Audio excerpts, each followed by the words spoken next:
¿Listo?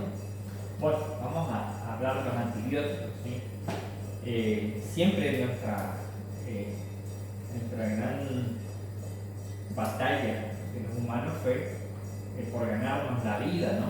Entonces, llegado un momento, en toda esa batalla de ganarnos la vida, nos toca enfrentarnos con las bacterias, estos seres microscópicos que se meten en nuestro cuerpo, se reproducen en ese lugar y nos causan una infección, ¿sí?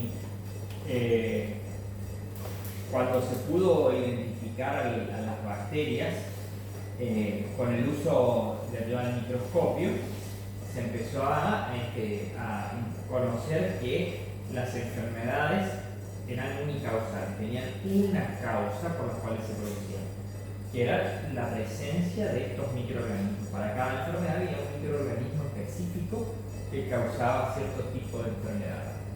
Empezaron a investigar, durante mucho tiempo se investigó, se trató de ver cómo hacer para atacar específicamente a esos microorganismos, ¿no? En un momento se usó un colorante, el protosil, ¿sí? Que accidentalmente se usaban animales y se vieron que los animales no se enfermaban con esa enfermedad, entonces se empezaron a probarlo en los humanos, que había sido que el protosil liberaba o ayudaba a activar las sulfas en nuestro cuerpo, y las sulfas actuaban como antibióticos, ¿sí? Los alemanes fueron los primeros que lograron hacer esto, y era lo que le había dado la gran ventaja en la guerra, porque mucha gente en la Primera Guerra Mundial se moría por las infecciones de las heridas que recibían en la guerra. Un disparo que no era certero al corazón, que le pegaba en la pierna, ¿sí? Pero que le producía una puerta de entrada a los microorganismos, hacía que se infecte, el paciente se volvía séptico, o sea, la infección se apoderaba de todo el cuerpo y el paciente se terminaba muriendo. Entonces, los alemanes, investigando esto, descubrieron las sulfas, y era el antibiótico que se usaba para tratar las infecciones. Después pasó el tiempo y Alexander Fleming seguía buscando de qué manera podía hacer otra sustancia química parecida para lograr atacar mejor a los gérmenes. Descubrió ahí sí la penicilina, ¿sí? Con la cual se salvaron muchísimas vidas. En ese tiempo, cuando Alexander Fleming descubre la penicilina, estaba otro gran farmacéutico, Paul Ehrlich, ¿sí? Paul Ehrlich también buscaba esta sustancia química que le decía que podía ser como una bala mágica, porque en definitiva por ahí la infección no estaba en todo el cuerpo todavía, pero estaba ahí en la herida que se había producido en la guerra o que se había producido en algún otro lado y causaba infección. Estas balas mágicas venían a ser los antibióticos, ¿sí? Productos preparados, productos químicos que entraban en el cuerpo por la boca o inyectables, pero iban a actuar donde estaba la infección, donde estaban los gérmenes, ¿sí?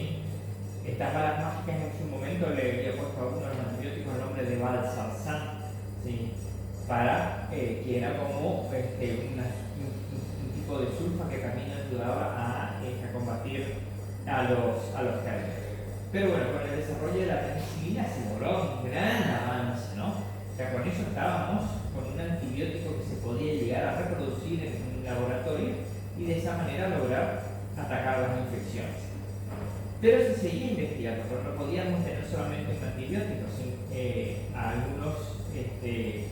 algunos pacientes son alérgicos a la penicilina, a algunos pacientes no les hacía nada la penicilina, entonces se tuvo que seguir trabajando y buscando. Para entender, esta es una bacteria, ¿sí? Tiene una pared celular, tiene un núcleo, ¿sí? Y tiene toda una estructura. Hay antibióticos que actúan inhibiendo que se pueda producir la pared celular, ¿sí? Si estos antibióticos inhiben la formación de esa membrana que encierra el núcleo, ¿sí?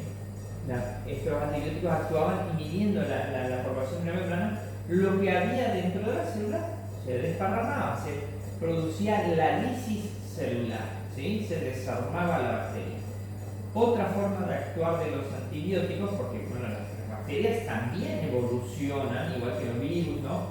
Los virus que se van adaptando, hoy si alguien tiene COVID, ya no se muere como al principio. El virus fue mutando, nosotros fuimos adaptándonos y creamos resistencia. Las bacterias hacen lo mismo con los antibióticos. Crearon una sustancia, ¿sí? Por ejemplo, en los antibióticos como la penicilina, que iban y destruían, que tenían un anillo beta-lactámico que hacía que evite que se formen esas uniones que hacían que la membrana se mantenga unida y la célula se mantenga entera, ¿sí? Al actuar el antibiótico y no formarse la membrana, las bacterias empezaban a producir una sustancia, las beta-lactamasas, que mataban o que anulaban al anillo beta-lactámico de los antibióticos y de esa manera zafaban. Entonces teníamos que crear otro antibiótico que no actúe a través del anillo beta-lactámico, ¿sí? Tenía que ser otro antibiótico. Ahí surgieron los aminoglucósidos, que actuaban ya de otra manera. Después teníamos otros antibióticos que actuaban directamente en el núcleo de la célula, destruyéndola. El término antibiótico fue acuñado por Waxman, que lo definió como toda sustancia química derivada o producida por microorganismos que tienen la capacidad a bajas concentraciones de inhibir el desarrollo o destruir las bacterias u otros microorganismos. Waxman era un farmacéutico que siguió investigando la producción o la invención de nuevos antibióticos, ¿sí? Siempre él había hecho un trabajo donde había descubierto que había gérmenes que caían al suelo y se morían. Entonces investigó qué tenía el suelo que hacía que se mueran las bacterias. Y descubrió que en el suelo había una sustancia que hacía que las bacterias no puedan sobrevivir ahí. Entonces trató de imitar haciendo otra sustancia una sustancia química sintetizada en un laboratorio para que actúe destruyendo a las bacterias. Pero no fue Waxman, sino un alumno de él, ¿sí? Albert Schatz, si no me equivoco, era el alumno que descubrió realmente la eritromicina, la streptomicina, ¿sí? Otro antibiótico al cual que se le podía administrar a los pacientes que no eran alérgicos a la penicilina. Esta streptomicina, que creó mucho revuelo, porque como la había descubierto un alumno de posgrado de Waxman se atribuyó como que era un invento de él, ¿sí? Inscribiendo la patente, o sea, la patente de la plata, ¿sí? Hasta las ganancias se había llevado Waxman. Pero Schatz, el alumno, le denunció hasta que después de muchos años se le reconoció a Schatz también parte de descubrir, no como parte de descubrir, sí, dueño a media de la patente, pero como un ayudante de Waxman. Waxman era un ruso que empezó allá en Rusia a estudiar y logró llegar hasta Estados Unidos y ahí siguió su investigación sobre los antibióticos hasta descubrir la streptomicina. Hoy en día un laboratorio de química en Estados Unidos lleva su nombre por su gran descubrimiento. Pero desde 1928, que es cuando se descubre la penicilina, hasta 1944, que se descubre la streptomicina, pasaron muchísimos años la gente tratando de buscar otro antibiótico que no sea solo la penicilina. Hoy conocemos muchísimos más tipos de antibióticos, ¿no? De los cuales vamos a dividirlos en tres grupos. Los que actúan atacando entonces a la pared de la bacteria, ¿no? Destruyendo la bacteria, evitando que se formen, atacando los ribosomas, ¿sí? que son los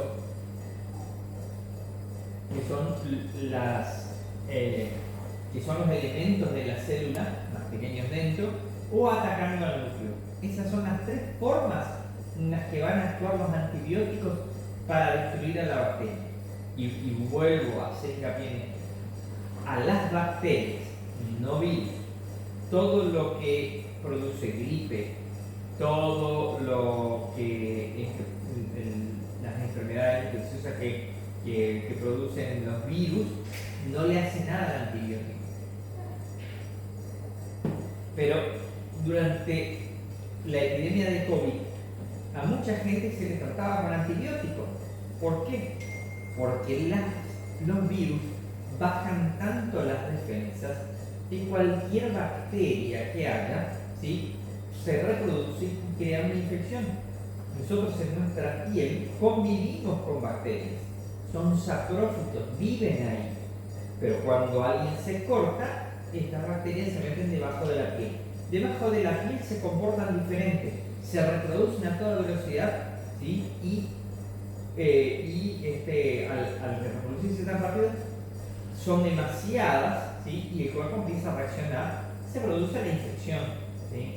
En nuestro pulmón tenemos neumococos que viven ahí, ¿sí?, pero cuando baja nuestra defensa, los neumococos se reproducen más y nos causan una neumonía, ¿sí? Lo mismo que en el cerebro las meningitis, ¿sí?, producidas por el meningococo, ¿sí? Son bacterias que viven, pero mientras nosotros tengamos nuestra defensa bien, ¿se acuerdan cuando hablábamos del equilibrio de lo que es la salud-enfermedad?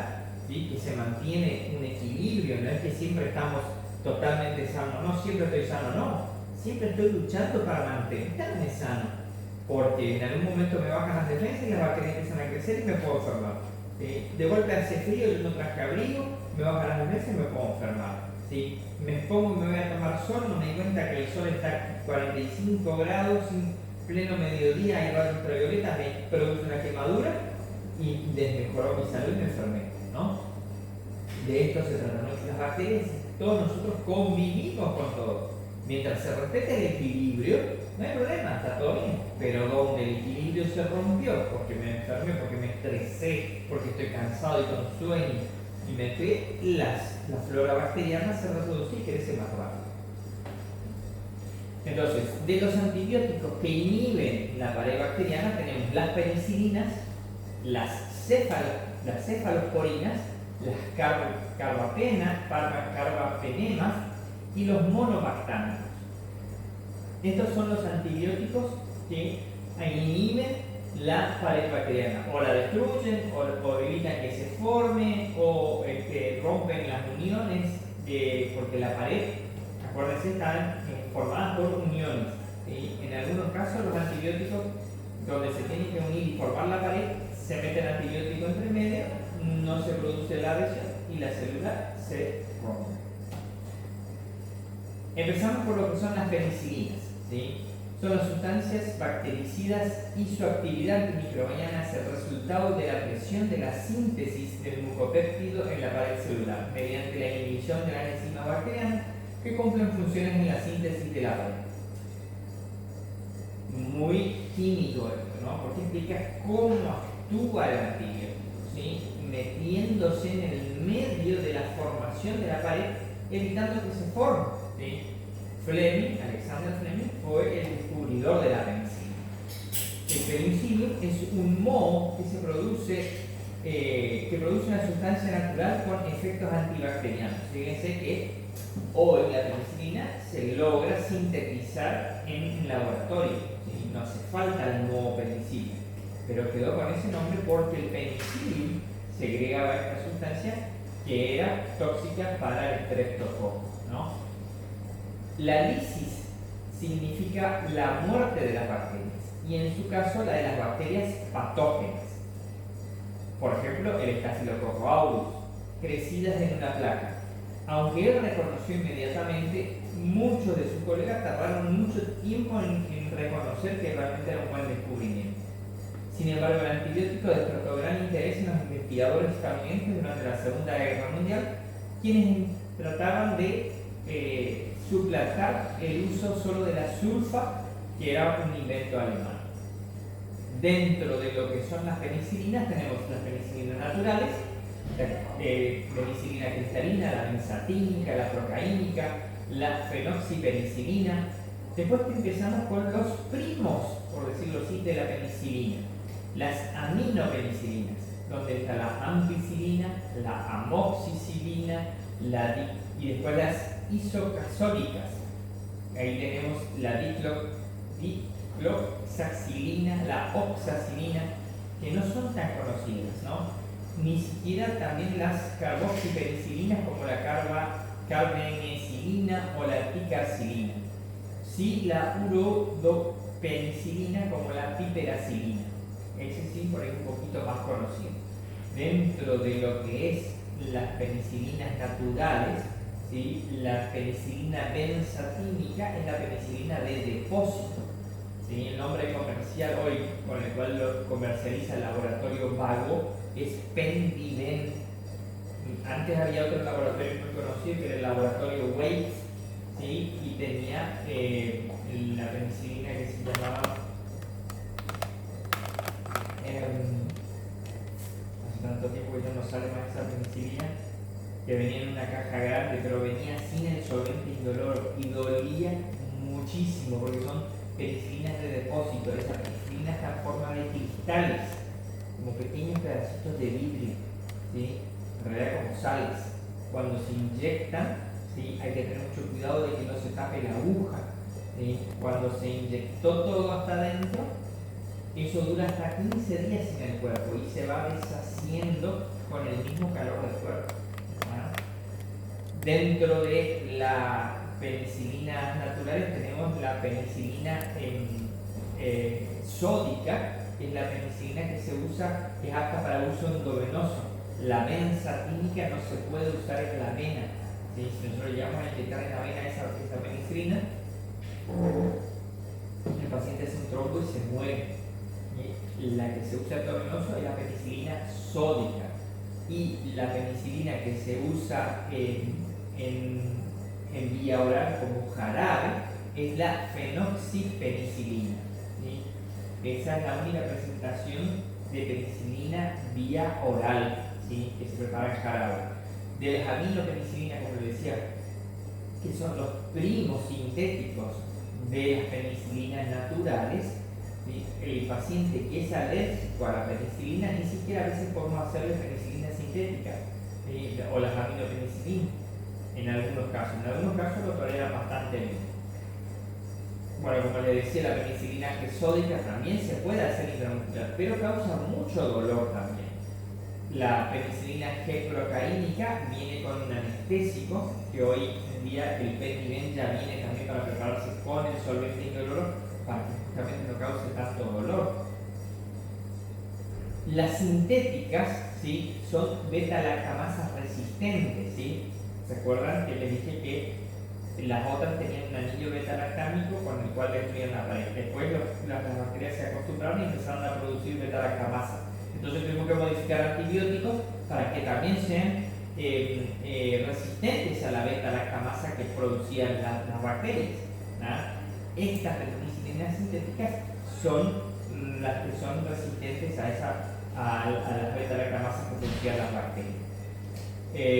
La ampicilina y la amoxicilina sí tienen mayor espectro, pero poca resistencia a la beta-lactamasa. Sirven, pero no para todas las infecciones en las cuales hay beta-lactamasas presentes. No todas las bacterias producen beta-lactamasa.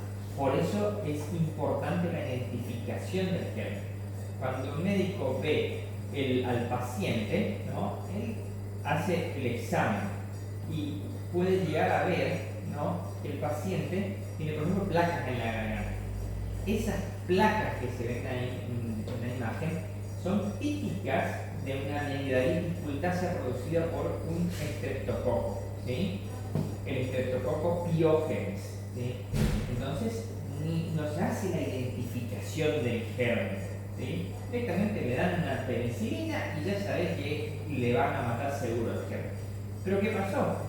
Hay otro estreptococo, ¿sí? El estreptococo beta hemolítico, ¿sí?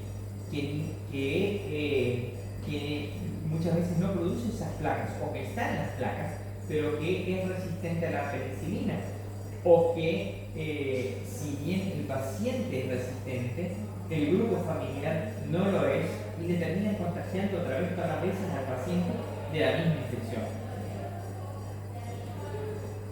El beta hemolítico, el estreptococo es uno de los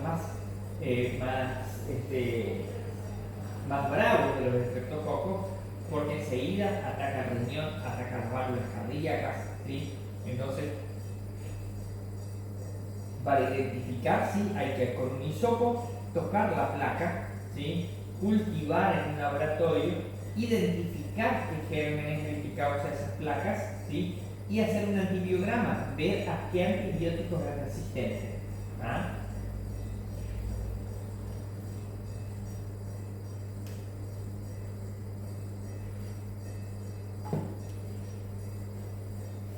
¿Cómo es la farmacocinética? ¿Se acuerda cómo entraba al cuerpo, cómo se distribuía, cómo se excretaba? ¿Sí? Tiene una adecuada absorción oral, pero se disminuye con alimentos, por lo cual deben administrarse 1 hora antes o 2 horas después de las comidas, porque si no, compiten en el intestino para ser absorbidas. Las penicilinas se distribuyen ampliamente por casi todos los tejidos, o sea, que son una barrera, ¿sí?, para que la sangre no pase así nomás hacia el cerebro. Hay un filtro que nos permite que pasen, y muchos antibióticos no pasan esa barrera. Estos no pasan. Por eso dice, llega a casi todos los tejidos menos a ese. Tampoco hay otra barrera en el útero, para que, en la placenta, para que este antibiótico no pase, por ejemplo, al feto, si la mujer estuviese embarazada. Entonces, no pasa a todos los tejidos, a casi todos, pero no a todos.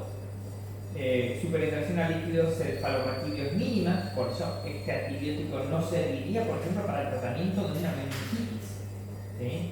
La meningitis es la infección dentro de lo que es el líquido cefalorraquídeo y el cerebro. Este antibiótico no andaría, ¿sí?, porque tiene una mínima penetración. Se alcanza rápidamente sin las articulaciones, en el espacio pleural, en el pericardio, que es la bolsa que contiene el corazón, y en la bilis. Y se elimina a través de la orina y el sudor. Por eso, cuando tomen antibiótico, una amoxicilina, una amoxidal, un Difamox, van a ver que se vuelven y sienten el olor. Tomaron un antibiótico y fueron al baño a orinar y se sentían un olor fuerte. ¿Sí? Bueno, también el sudor queda con mucho olor de los antibióticos. ¿Qué reacciones adversas vamos a encontrar en el antibiótico? El efecto más importante es la alergia, ¿sí? Como les dije, la reacción alérgica a la penicilina suele ser muy fuerte, a veces inclusive, sobre todo con la benzatínica, en la que se inyecta muchas veces 2.400.000 unidades de penicilina en el cuerpo, y pacientes alérgicos hacen una reacción alérgica tremenda, ¿sí?, por la cantidad de antibióticos que le usan. ¿Ah? Entonces, la reacción alérgica es muy importante. ¿Cuánto tiempo se desarrolla? Puede tardar de entre 2 a 30 minutos, ¿sí? Que vos le hiciste y a los 2 y 3 minutos ya el paciente empieza, me está picando y me estoy sintiendo, no puedo respirar, ¿sí? Es inmediata. La acelerada puede durar entre 1 hora y 72 horas, ¿sí? Se fue a la casa, ya está tranquilo en la casa, a la noche, al otro día empezó a sentir que le molestaba y empieza a hacer una reacción alérgica. Muy difícil que ese paciente haga una reacción alérgica con edema glótico, pero va a hacer una alergia, y la próxima puede hacer una reacción alérgica severa con shock anafiláctico. Y la otra cosa que van a producir los antibióticos, que son los comunes, los que más se dan, no sé, el Difamox, la amoxidal y todo esto, es los efectos gastrointestinales. ¿Por qué? Porque barren con toda la flora gastrointestinal. Todos nuestros gérmenes que tenemos en el intestino para ayudarnos a hacer la digestión, ¿sí? Los enterobacilos que tenemos, los lactobacilos que tenemos, que son buenos para nuestra digestión, ¿sí? Estos antibióticos los matan a todos, ¿sí? Por eso cuando se toman este tipo de antibióticos, por lo general aparece una diarrea, ¿sí? Una diarrea que si uno lo tolera son 2 días y pasa, ¿sí? Pero si sigue, muchas veces hay que suspender la toma del antibiótico. Es más, también puede producir náuseas y vómitos, trastornos hematológicos, trastornos en la sangre, anemia, neutropenia, bajan los glóbulos blancos, y trombocitopenia, pueden bajar hasta las plaquetas. La penicilina puede estimular la producción inclusive de anticuerpos. A pesar de eso, o sea, uno le da el antibiótico igual. Si la reacción adversa es muy severa, el médico evalúa la necesidad de rotar o cambiar de antibiótico. ¿Cuáles son las contraindicaciones para dar el antibiótico? Evidentemente la reacción alérgica a la sustancia, ¿no es cierto? Si ya sabemos que es alérgico, listo, no le podemos dar. Si el médico hiciera una buena anamnesis, una buena pregunta al paciente, lo primero que pregunta es: ¿es alérgico a alguna medicación? ¿Sí? ¿No? ¿Sí? ¿A qué medicamento? No, soy alérgico al diclofenac. Listo, no, te podemos dar penicilina tranquilamente. Ahora, si no sé, y primero hay que hacer una prueba de sensibilidad para ver si el paciente no es alérgico a la penicilina. Altas dosis de penicilina potásica pueden producir hipercalcemia, especialmente en pacientes con falla renal. ¿Sí? Se retiene mucho calcio por el uso excesivo de antibióticos. Y como todo antibiótico que leímos recién, que se elimina por orina, ¿sí? Va a forzar la función renal. O sea que cada vez que un paciente va a la farmacia y le compra un antibiótico, ¿sí? Ustedes tienen que recordar que tienen que tomar mucho líquido, porque al riñón le cuesta eliminar el antibiótico que sobra. ¿Se acuerdan que les contaba que cuando se hizo la penicilina sacaban de la orina de los soldados la penicilina que se terminaba eliminando y la volvían a sintetizar para volver a usarla? Es porque se elimina mucha cantidad de antibiótico todavía en orina. Entonces hay que tener cuidado que este paciente no esté tomando poca cantidad de líquido y por la toma del antibiótico y no tomar suficiente cantidad de líquido entre en una falla renal. Se usa en las infecciones producidas por el Streptococcus pneumoniae para tratar una neumonía, cuando se produce un empiema, se pone un capuz, ¿sí? En las meningitis se puede usar también, en las endocarditis, ¿sí? En las infecciones que se producen dentro del corazón. ¿Por qué? Porque justamente es el Streptococcus que está en la garganta, que se suelta y se baja al intestino. Cuando llega al intestino pasa directamente a la sangre. Y ahí empieza a dar vuelta el Streptococcus por la sangre. ¿Y dónde se va a quedar? Pegado a una de las válvulas del corazón y produce valvulopatía. Literalmente se come la válvula. ¿Sí? Las válvulas son como unas hojitas, así que evitan que una vez que sale la sangre del corazón no vuelva a entrar. ¿Sí? Las bacterias se comen las válvulas, entonces cuando la válvula está comida, en vez de frenar la sangre que vuelva, la sangre va a volver, ¿sí? Con el riesgo de que se produzca el coágulo ahí. Entonces, por eso es que evitamos que el paciente que está con amigdalitis no tome antibióticos. Tienen que tomar y tienen que matarlo, ¿sí?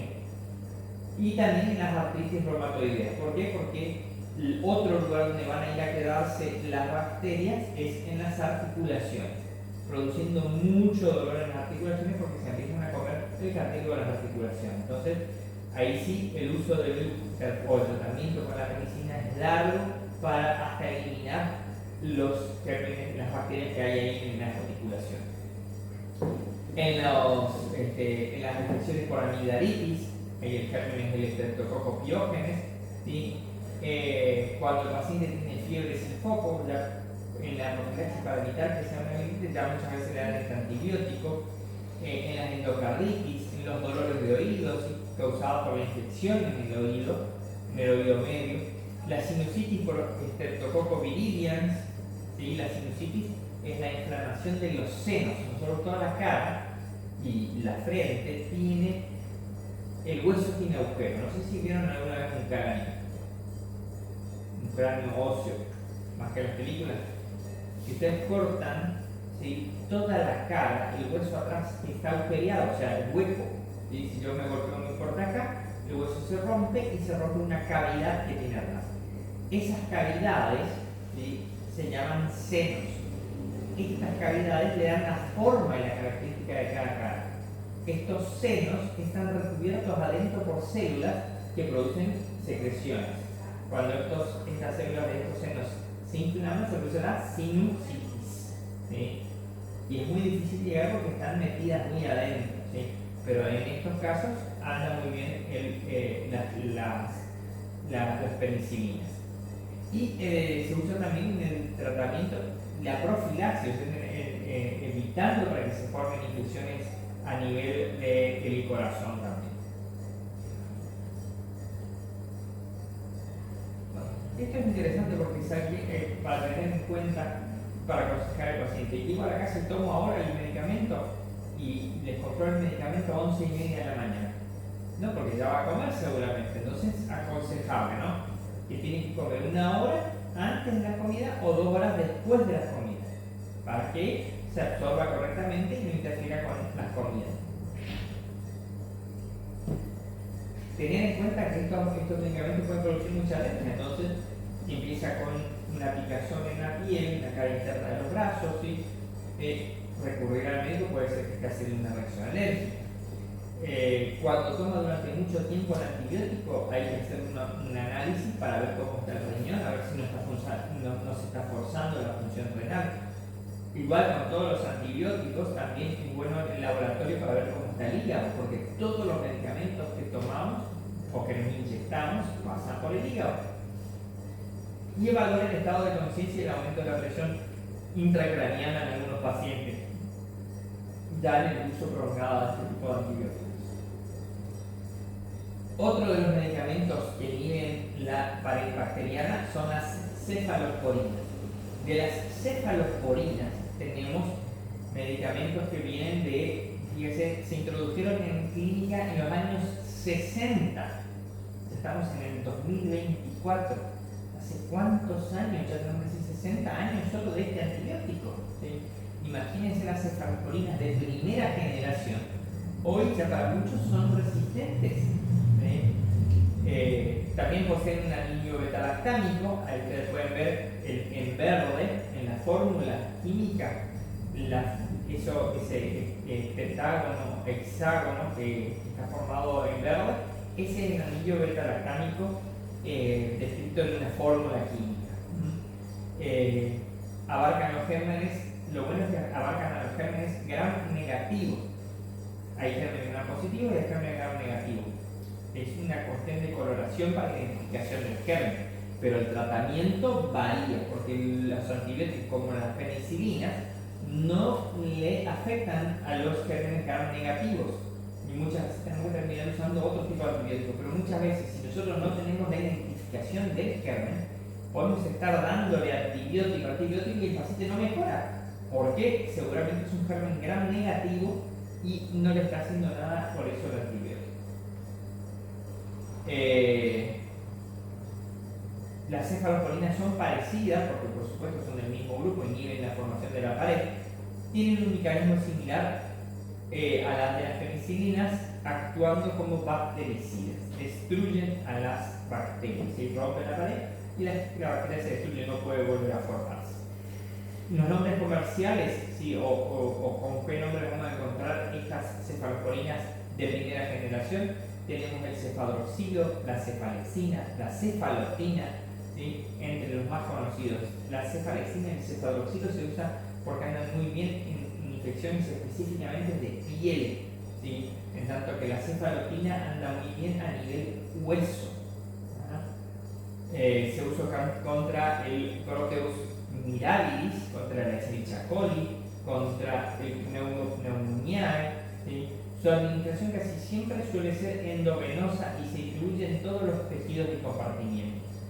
Como todos los antibióticos, o la mayoría se excreta por riñón. Después tenemos las cefalosporinas de segunda generación, ¿sí? Ya los gérmenes se van adaptando y van haciendo resistencia, entonces aparecen las cefalosporinas de segunda generación. Ahí ya tenemos la cefuroxima, el cefaclor, la cefoxitina, la cefuroxima, ¿sí? Son todos antibióticos que se tuvieron que ir creando para ir alcanzando cada vez más gérmenes. Se usa contra el hemófilos influenza, que son productores de beta-lactamasa, la moraxella catarralis, ¿sí? Para tratar la sinusitis, otitis o las infecciones del tracto respiratorio bajo, ¿sí? Ya a nivel bronquial. Su administración es vía oral o intravenosa, ¿sí? Y se distribuye bien en todos los tejidos. De las cefalosporinas de tercera generación tenemos la ceftriaxona, el nombre comercial más conocido es el Acantex, ¿sí? Cuando tuvimos esas pandemias de esos brotes, no fue ni pandemia ni esos brotes de meningitis, ¿sí? Se nos llegaba a terminar la ceftriaxona, que era el medicamento que mejor andaba porque atravesaba la barrera hematoencefálica para que llegue al germen que producía la meningitis. Entre otras infecciones tenemos la cefotaxima, el ceftazidimo, que son los que más usamos acá. Se pueden usar tanto con los bacilos gram positivos como los gram negativos. Su administración es vía oral o intravenosa, más que nada es ya intravenoso. Se distribuye en todos los tejidos, incluso pasa la barrera hematoencefálica y la barrera placentaria. Se utilizan en infecciones severas producidas por microorganismos resistentes. Imagínense si las de tercera generación ya se usan en infecciones severas, las de cuarta generación es la última frontera, es el último antibiótico que nos queda de este tipo, ¿sí? De los que inhiben la pared. Bueno, puede seguir apareciendo otro tipo de antibiótico para seguir luchando contra esta infección. Dentro de las cefalosporinas de cuarta generación tenemos la cefipime y la ceftirón. Se usan gram negativo, gram positivo, enterobacterias, el Streptococcus aureus, el Streptococcus pneumoniae.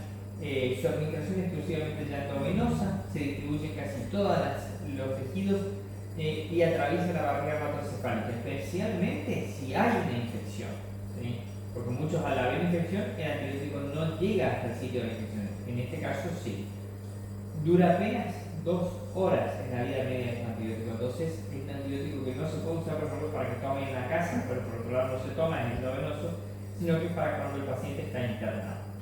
Otro de los medicamentos que inhiben la pared bacteriana era el otro antibiótico, la carbapenema. Dentro de este tenemos el imipenem, el meropenem, el ertapenem, ¿sí? Pero son antibióticos que ustedes no van a escuchar en la farmacia nombrar, porque en la farmacia comercial estos antibióticos que son de uso endovenoso, ¿sí? No se suelen vender al público, sino que esto lo usan dentro de las clínicas, dentro de los sanatorios y dentro de las clínicas y sanatorios, inclusive dentro de los que tienen terapia intensiva, no en cualquier lado. Se usa en la actividad bacteriana porque son antibióticos de amplio espectro, se atraviesan todos los tejidos, llegan a todos los compartimientos y se usa, por ejemplo, a los neumococos altamente resistentes a las penicilinas. ¿Ya? Las penicilinas nos quedaron sin efecto, entonces recurrimos a este tipo de medicamentos para inhibir siempre la misma o sea, va a actuar matando a la bacteria de la misma manera, inhibiendo la formación de la pared bacteriana. Todo se elimina otra vez por riñón, ¿sí? Y después tenemos los otros, cambiamos. Y ahora los antibióticos que inhiben la síntesis de la proteína. Al no tener esa proteína para formarse, las bacterias se mueren. Las proteínas tienen diversos lugares.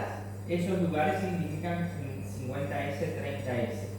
Este antibiótico va y compite por ese lugar para evitar que él pueda formar la síntesis de la proteína. Al no poder sintetizar esa proteína, la bacteria se muere, ¿sí?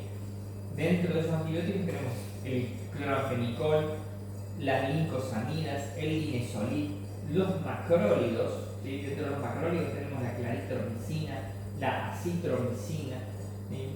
Después tenemos las tetraciclinas y los aminoglucósidos. El cloranfenicol es un medicamento que se dejó de usar ahora, ¿sí? Anduvo muy bien, fíjense, hace más de 60 años que se usó, que apareció, así que se usó durante mucho tiempo, pero la mayoría de las personas empezaron a hacer resistencia o hacían reacciones alérgicas severísimas. Entonces este medicamento se dejó de usar, ¿sí? Se absorbe vía oral o intravenosa o también intramuscular, andaba muy bien, el metabolismo era hepático como cualquiera de los otros antibióticos y la excreción principalmente era vía renal. Se usaba durante la fiebre tifoidea, en casos como por fiebre tifoidea, en infecciones por hemófilos de influenza, en las meningitis, en las epiglotitis, en las neumonías por Streptococcus pneumoniae, pero se dejó de usar por la alta reacción que tenía, las altas reacciones adversas que tenía. Producía náuseas, vómitos, diarrea, candidiasis oral o vaginal, anemia aplásica, o síndrome del niño gris cuando se usaba en pacientes pediátricos. Contraindicaciones de estos medicamentos: embarazo, lactancia, bueno, que justo acá no dice, pero ser alérgico al principio activo de los antibióticos. Y por eso que el clorafenicol se dejó usar. Las lincosamidas son una especie de antibióticos que se unen a la subunidad 50S y inhibe la síntesis de la proteína dentro de la célula. Es bacteriostática, ¿sí? La bacteria está, no puede producir bacterias, no se alimenta, muere y queda ahí, muerta, pero queda ahí, ¿sí? A diferencia de lo que hace la penicilina, que destruye la pared y la célula se disuelve, ¿sí? Esa es bactericida. Esta es bacteriostática, le mata y la bacteria muerta queda ahí. ¿Ah? Bueno, se usa vía oral o vía endovenosa, se metaboliza por hígado y se excreta tanto por riñón como en materia fecal, a través de la bilis. Nombre comercial más conocido, en realidad el principio activo de la glucosamida es la clindamicina, ¿sí? La clindamicina es un medicamento que se usa mucho en las infecciones urinarias, ¿sí? en las que se producen alrededor del riñón. Se encuentra completamente contraindicado en pacientes que sean alérgicos a la glucosamida. En pacientes con insuficiencia hepática o renal, es posible que desencadenen superinfecciones por organismos no sensibles. Acuérdense que este tipo de antibióticos son los que permitían la aparición de hongos a nivel de la boca o de nuestras partes íntimas. Otros antibióticos son los macrólidos, ¿sí? Estos sí los usamos y mucho. ¿Por qué? Porque tienen una buena tolerancia y porque se pueden dar junto con las comidas. Y no tienen problema para administrarse junto con las comidas. Fíjense, para tratar diferentes tipos de infecciones producidas por ejemplo, una bacteria como la Bordetella pertussis, neumonía por Mycoplasma legionella. Esta Mycoplasma legionella es la que suele estar en los antibióticos, en los aires acondicionados, ¿no? El micoplasma suele vivir en los aires acondicionados, ¿sí? Tiene la humedad y todo para vivir ahí. ¿Sí? Cuando nosotros volvemos a prender el aire después de mucho tiempo de no usarlo, ¿sí? Y estamos cerca de un ambiente, nos tragamos la bacteria. Si estamos bien con nuestra defensa, no pasa nada, la eliminamos y listo, pero si estamos medio bajo de defensa, seguro nos enfermamos y hacemos una infección. En el tracoma, en las infecciones producidas por clamidia, trichomatis, en las uretritis, cervicitis, proctitis, en el linfogranuloma venéreo, en la gastroenteritis por Campylobacter. Hay tantas bacterias como ustedes se quieran imaginar, ¿no? Pero cada una puede hacer una infección en algún lugar específico. Ahí fácil, le matamos porque está en su ambiente. Pero cuando esta bacteria sale de su ambiente y causa una infección, por ejemplo un neumococo sale y produce una infección en el cerebro, una meningitis, a causa de neumococo, es cuando vemos figuritas tratando de encontrar antibióticos que resuelvan la infección. Estos medicamentos se pueden administrar por vía oftálmica, vía oral o intravenosa. Se absorben fácilmente en estas venitas que tenemos en esos lugares. Se distribuyen todos los tejidos, inclusive el líquido cefalorraquídeo. Se metaboliza por hígado y se excreta por riñón. Siempre que el paciente tenga insuficiencia hepática, siempre que tenga insuficiencia renal, hay que tener en cuenta el uso de los antibióticos. Muchas veces los médicos no se dan cuenta porque sí que si no se me infectó a este grano, sí tomar antibiótico. Y viene el paciente y te va a comprar el medicamento y te dice, sí, lo que pasa es que tengo que ir a diálisis. ¿Sí? ¿Saben lo que es la diálisis? Un proceso por el cual se filtra toda la sangre de nuestro cuerpo porque los riñones no están trabajando bien. ¿Sí? No llegan a filtrar los riñones nuestra sangre, entonces le tenemos que conectar a una máquina que se encarga de ese filtrado. ¿Sí? ¿Qué quiere decir? Que si nos tenemos que conectar a una máquina porque nuestros riñones no están dando abasto, es porque tenemos una insuficiencia renal. Si a ese paciente le tenemos que dar un antibiótico, ojo, tenemos que ser bien cautos. Por ahí a veces el médico en el apuro le dio el antibiótico, no, tenés una herida en la piel que se te infectó, no negra, dale un antibiótico. Entonces hay que recordarle, señor, acuérdese que usted, si le conocemos al paciente, que nosotros, como le decía, vamos conociendo a la gente y vamos a tener una relación dentro de la farmacéutica. Si usted tiene que dializarse, recuerde tomar mucho líquido ahora que está tomando antibióticos. Recuerde que este antibiótico puede forzar aún más la función renal. Recuerde, y si no, consulte con su médico nefrólogo para ver qué opina de la toma de ese antibiótico. ¿Sí?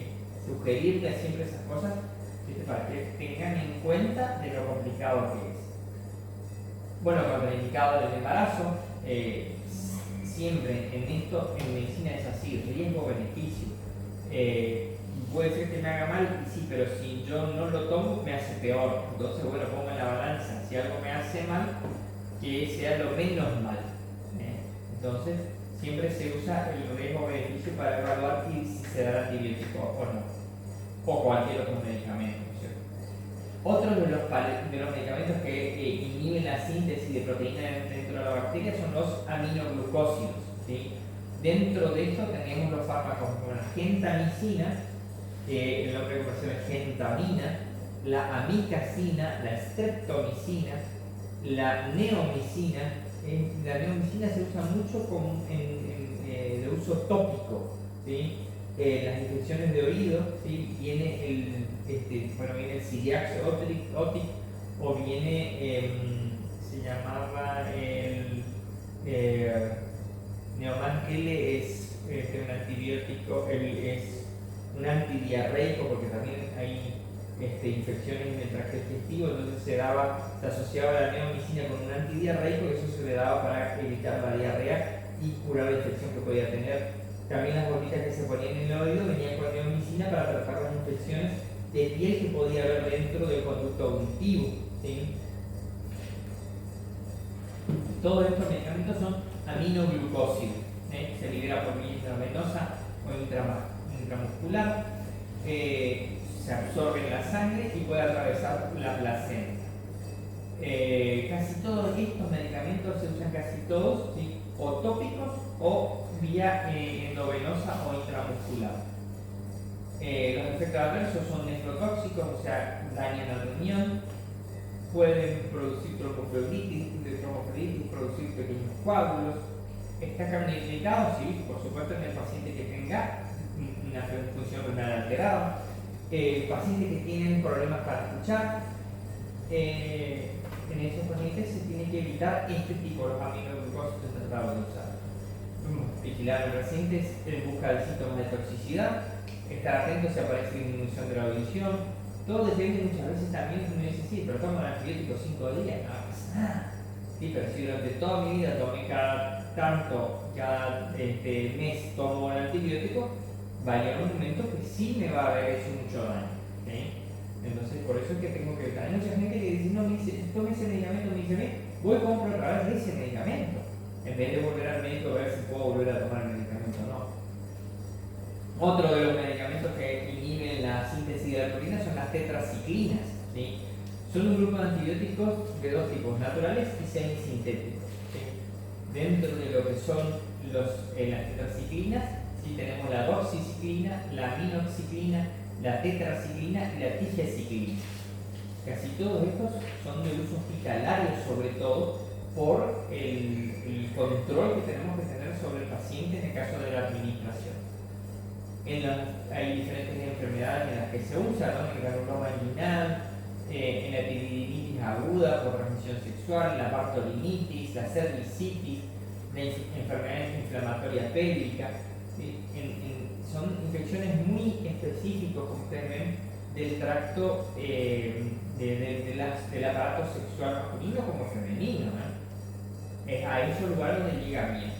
Se administra, fíjense, por vía tópica, oftálmica, vía oral, ojo, estómago, intestino delgado, por cualquier lado se puede administrar. La mayoría de las veces, como son antibióticos muy avanzados, se usan casi todos endovenosas y dentro de un lugar específico, o sea, dentro de un hospital o un sanatorio.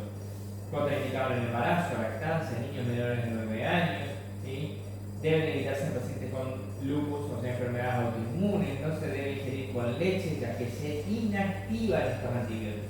Por eso son antibióticos muy específicos que se deben usar dentro de un sanatorio o dentro del hospital. Después tenemos el último grupo de los antibióticos, que son los que inhiben la síntesis de los ácidos nucleicos. Así como inhiben las proteínas, también están los que inhiben otra estructura de la célula, que es el núcleo. Estos son las quinolonas. Dentro de las quinolonas tenemos la ciprofloxacina, la norfloxacina.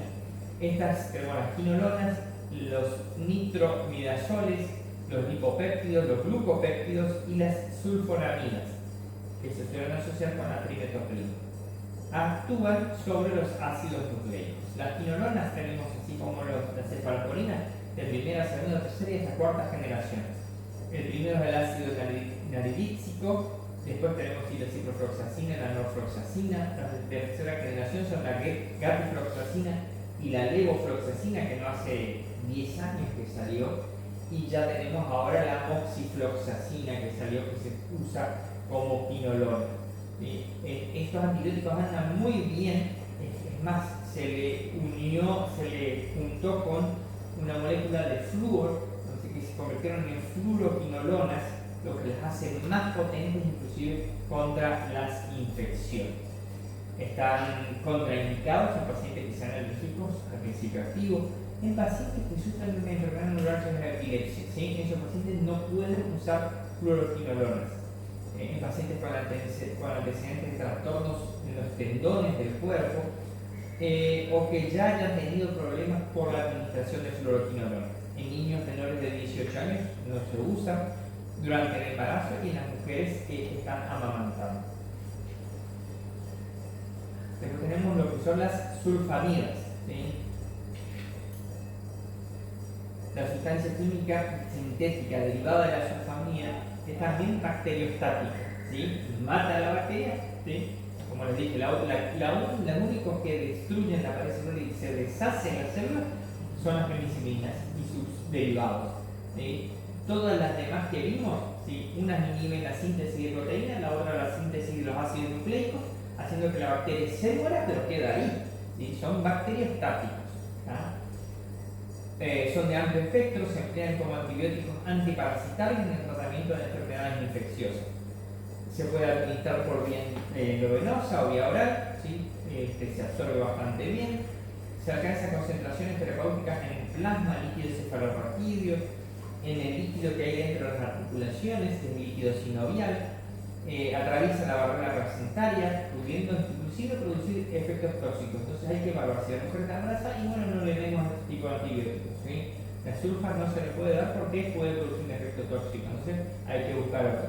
Se metaboliza bien a nivel hepático y se elimina por riñón. Los efectos adversos, y a nivel cutáneo, puede haber dermatitis, que esa dermatitis puede llegar a ser tan grave que se muera la piel, ¿sí? Puede ser necrotizada. Puede haber un eritema multiforme, ¿sí? Manchas que me pican mucho, ¿sí? El síndrome de Stevens-Johnson, que es un tipo de reacción alérgica. Otras reacciones pueden ser la vasculitis y reacciones sistémicas de tipo anafilaxia severa, o sea, reacciones alérgicas graves. Puede producir vómitos, náuseas y diarrea. Puede haber deformación de los glóbulos rojos y alteraciones en la vía urinaria. Como todos los antibióticos, les cuesta al cuerpo eliminarlos, ¿sí? Entonces, como le dije, siempre insistir con el tema del agua en estos pacientes que tienen que tomar algún tipo de antibiótico. No se puede usar en el último trimestre del embarazo, puede desencadenar kernicterus. ¿Saben lo que es kernicterus? Es un daño a nivel cerebral producido por la bilirrubina, ¿sí? Una encefalopatía por bilirrubina. No se administra durante la lactancia y puede producir alteraciones en el hígado, en el riñón, ¿sí? Así que hay que estar muy seguro, el médico tiene que estar muy seguro para administrar este tipo de antibióticos. La trimetoprima es otro de los antibióticos que inhiben la producción de ácido nucleico. Por eso las sulfas como la trimetoprima se asocian entre ellas. Sulfa más trimetoprima, que anda muy bien ahí sí para alcanzar un espectro más amplio de gérmenes a los cuales atacar. Es una sustancia sintética con un mecanismo de acción similar al de la sulfa, ¿sí? Y actúa, ¿sí? potenciándose una con otra en este tratamiento. Cuando hay que hacer tratamiento, incluso se las asocia. ¿Qué hay que observar en estos pacientes? Consultar si el paciente presenta marcar fiebre, dolor de garganta, si le empieza a sangrar la mucosa en la boca, observar si aparece dolor de cabeza, advertir al paciente que no debe exponerse al sol ni a los rayos ultravioleta porque puede aparecer fotosensibilidad, o sea, inactivar el medicamento por exponerse al sol. Controlar la ingesta y la excreta de líquidos si aparece oliguria, ¿sí? Si yo estoy tomando antibióticos y empiezo a orinar cada vez menos cantidad de lo que siempre estoy acostumbrado, ¿sí? Ojo, ¿no? Acá está forzando mi riñón por el uso del antibiótico. Para prevenir la aparición de cristaluria, hacer que el paciente aumente la ingesta de líquido, lo que le decía. El paciente tiene que tomar mucho líquido cuando está tomando antibióticos y mantener la orina siempre alcalina. Donde se acidifica, se me va a volver tóxico para el mismo riñón.